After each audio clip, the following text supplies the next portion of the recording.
This conference was attended by world leaders, world religious leaders. It had a huge build-up, lots of advertising. We were all looking forward to matters being resolved, being discussed, coming to the forefront. Um, it, how do you feel it went, and how do you feel Hindus were represented in this conference? Well, they're the two most important things. Firstly, you've mentioned lots of ministers coming together at this event. Now, there were ministers from the government and there were ministers from religious traditions. And you're quite right, they came together and they talked for the best part of 3 days. Now, there is a warning bell that rings in my mind whenever we get politicians and religious leaders sitting together.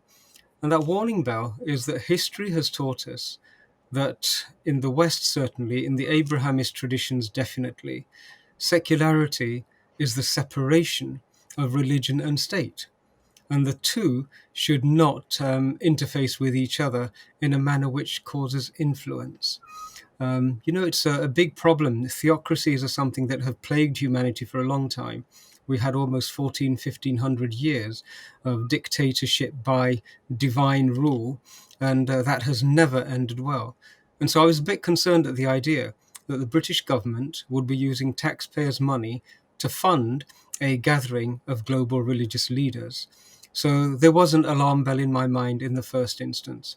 What I was really hoping would not happen would be that the predator traditions, those who are, shall we say, those who have a history of ethnocide and erasing pagan First Nation religious traditions, and those who even to this day are very much concerned with evangelism, as they call it, proselytization and religious ethnocide.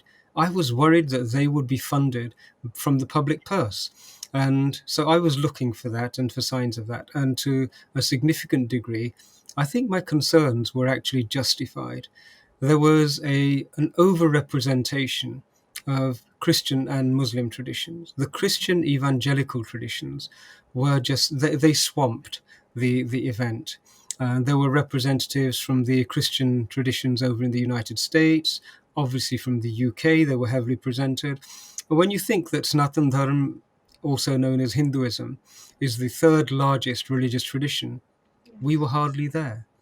My inquiries have revealed that our involvement in the preparation and the plans for this particular event was minimal.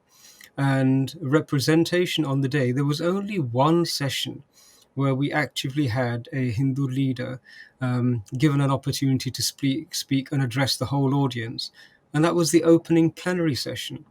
And then after that, there was nothing in the core conference except there were fringe events. And in the fringe events, we had one or two opportunities to speak, but it was virtually negligible.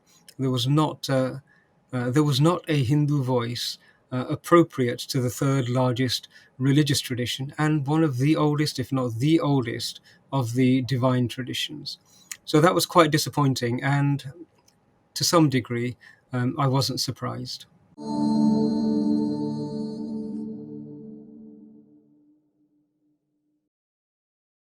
Please remember to subscribe to us and switch on the notifications for this channel.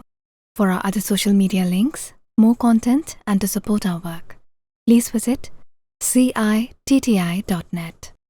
Dhanyavad. Namaskar.